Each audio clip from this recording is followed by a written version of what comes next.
Even before he set foot in the NBA, we already knew that we were getting a generational talent in 7'4" rookie Victor Wembanyama. But even with all the expectations around him, right now I'm actually convinced that A. Wembanyama's ceiling could be even higher than we initially thought, and that B. his arrival into NBA superstardom might also come a lot quicker than we expected. Because entering this 2024 NBA season, most analysts peg this rebuilding San Antonio Spurs team to once again land at the bottom of the team standings, but so far, it feels like the Spurs landing another high lottery pick in next year's draft doesn't seem to be a guarantee anymore because of just how quickly Victor Wembanyama has been changing the geometry of the game on both ends of the floor less than 10 games into his NBA career. After just his 5th NBA game in a Spurs win against the Phoenix Suns wherein he recorded a career-high 38 points, Wembanyama already placed his name in the record books by becoming the first player since Shaquille O'Neal in 1992 to record at least 100 points, 40 rebounds, and 10 blocks in his first 5 career games. And while Wembanyama's staggering two-way skill set is already apparent, so is his ability to perform in late-game situations, especially in the clutch.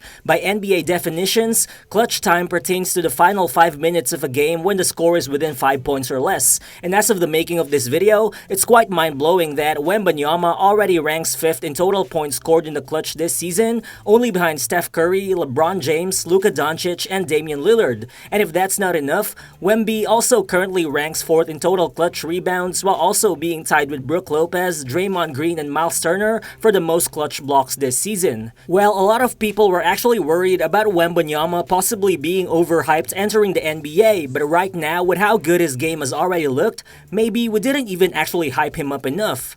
So what's good everyone, it's Real Balls here, and today, let's dive deeper into the film and the numbers to see how Victor Wembanyama is already breaking the NBA as we speak. So let's get to it.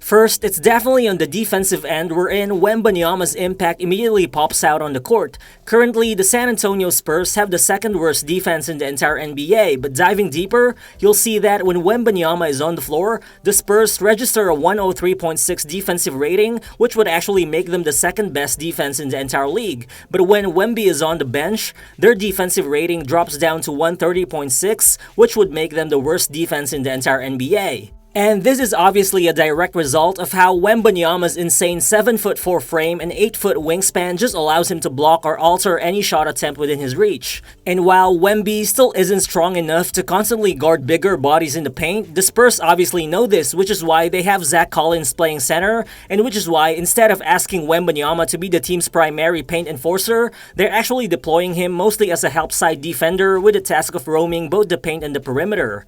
Good thing is, Wemby isn't having any problem doing this because despite being 7'4", he's actually a Class A athlete with solid mobility who's also capable of getting from point A to point B so easily. Just like here, you see Wemby starting off by guarding Covington at the top of the key. Now Covington makes the entry pass to Zubac on the post, who's now being guarded by Zach Collins. At this point, Wemby patrols the wing ready to react to any action, and as soon as he senses that Zubac is about to go deeper, watch him sneakily get into the paint, waiting for Zubac to get a shot off before just completely stifling him with a block. Then this time, you can see Phoenix running a double drag screen play. Here, Wemby actually starts away from the ball while guarding Bates Diop on the corner. But as soon as Devin Booker slips the pass to the rolling Drew Eubanks, watch Wemby shift his body towards the paint as he just completely denies Eubanks right at the rim. Then here, Dennis Schroeder runs a similar double drag play for the Raptors, and this time you see Wemby guarding the left side corner. Schroeder drives deep and is able to collapse the Spurs defense in the paint, which allows him to make the kick-out pass to the open Anunoby on the corner. But watch Wemby just follow the ball and use his wingspan to erase Anunoby's shot out of nowhere. Right now, the entire NBA is starting to understand that no shot is safe whenever Wembanyama is right around the corner. As currently, even as a rookie, not only is Wemby averaging the 2nd most blocks in the league at 2.6 per game, but opponents are also shooting 25.7% worse on their shot attempts than expected when Wembanyama is the nearest defender, which defensive impact also leads the entire NBA right now. But the crazy thing is, Wembanyama's putting up these numbers while he's still mostly being played next to big-bodied centers in Zach Collins and Charles Bassey who mostly operate in the paint. So just imagine how many more blocks or just how many more shots Wemby would alter when the time comes that Coach Pop decides to use him as the premier big man in most of their lineups. And when that time comes, I think we could also expect Wembanyama to be utilized more on the post on offense as sort of a Nikola Jokic or Domantas Sabonis type of offensive hub. Well, clearly, right now, Wemby still isn't at that point where he's strong enough to constantly establish position on the post, but actually, during those instances when he's able to, Wemby has already displayed flashes of how he can just overpower defenders in the low block or the mid post using his overwhelming size and finesse alone. Just like here, Cedi Osman makes the entry pass to Wemby on the post. Now just watch him catch Jabari Smith with a jab step to the right before he goes left to the baseline as he easily finishes the reverse dunk. Now, this one is a straight-up mismatch. Wemby is able to establish position against Drew Eubanks on the block, and as he gets the ball, he immediately turns to the baseline. He doesn't have a clean angle, but the physical tools just come into play as he makes the reverse finish even with a tough contest. Then again here, you can see Wemby able to seal the paint against a great defender in Scotty Barnes. He isn't able to back down Barnes, but watch him create space with one dribble before hitting the tough fadeaway jumper even with Barnes all over him. Well, sure, Wembanyama still isn't elite in terms of generating touches in the post, but the small sample size production is actually promising, as the 1.11 points per possession he currently generates out of post-up plays actually ranks in the 64th percentile among all 23 players who are averaging at least 2 post-ups per game this season. This is already a solid mark for a rookie like Wemby, considering that the only bigs who rank above him in this area are Jaren Jackson Jr., Kristaps Porzingis, Karl Anthony Towns, Alperen Şengün, and Nikola Jokic. But the thing is, even with unrefined strength, Wemby is still able to generate a lot of scoring chances both for himself and for his teammates by just floating around the basket. With his unparalleled size and length, the Spurs ball handlers are starting to understand that sometimes the best way to score is just to throw the ball high enough where only Wemby can get it.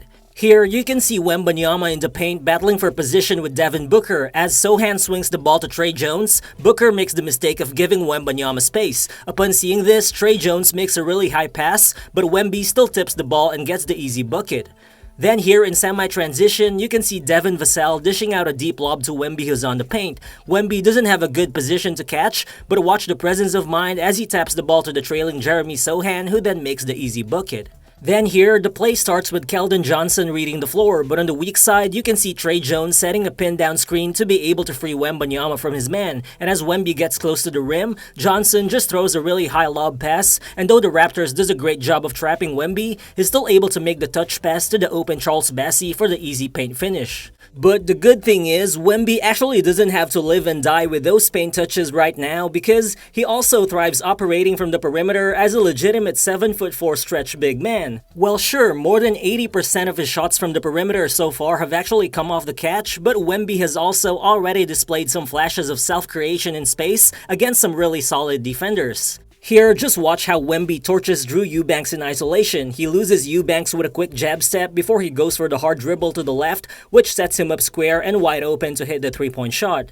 Then here, in early offense, you can see Wemby demanding the ball from Cedi Osman. He's got a solid big man defender in Derek Lively in front of him, but watch Wemby set up a simple behind-the-leg one-dribble pull-up three-pointer, which he drains even with Lively's hand on his face. This time, Wemby catches the ball in the wing as he's guarded by OG Anunoby. Watch how he goes with a simple rip-through and hard dribble to the side, giving him enough space to drain the mid-range shot against two defenders. Overall, watching this gigantic guy being so comfortable with his dribble-to-shot mechanics is just unbelievable. And while the percentages still aren't there for Wemby, as he's only converting around 32% of his three-pointers and 33% of his mid-range jumpers so far, there's no denying that the shooting touch is definitely there. And given more reps at the NBA level, and just considering how tough it is for defenders to actually contest his shot, I think Wembanyama becoming an above-league average shooter from the perimeter isn't totally far off from happening. Although, moving forward, expectations are Wembanyama would be able to replace some of those jump shots with more drives into the paint for him to generate more high-percentage looks.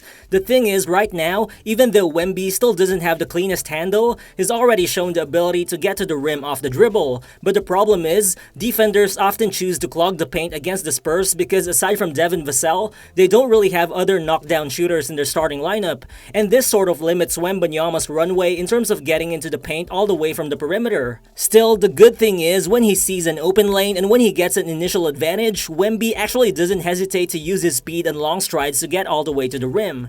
Just like in this play, you can see Chetty Osman set up Wemby with a handoff. Watch Wemby unexpectedly splitting the trap by Scottie Barnes and Gary Trent Jr., needing just one dribble to take off and get all the way to the basket. Then here in transition, you can see Vassell advancing the ball to Wembanyama at half court, and seeing an opening in the lane, Wemby just uses his speed and pulls off the Euro step to get into the paint before overpowering the defense as he finishes the end one. Well, without a doubt, the San Antonio Spurs are still trying to figure out the best ways to utilize Wembanyama on the floor, but the thing is, the rest of the NBA is also trying to figure him out at the same time, all because we just haven't seen this kind of intersection of size and skill before, and with so much room left for him to improve, it's actually scary that this is most likely the worst version of Wembanyama that we're getting for the next 10 to 15 years. While sure, the San Antonio Spurs still might end up in the draft lottery next year for all we know, but I think it's still crazy that Wembanyama's presence has already got a lot of people rethinking the Spurs timeline this early in the season. So thank you guys if you've actually made it this far into the video, but what are actually your thoughts about Victor Wembanyama and the future of the San Antonio Spurs? Feel free to drop your thoughts in the comment section below, and again, if you're new to the channel, please consider subscribing as well. Again, this is Real Balls, and I'll see you on the next one. Peace.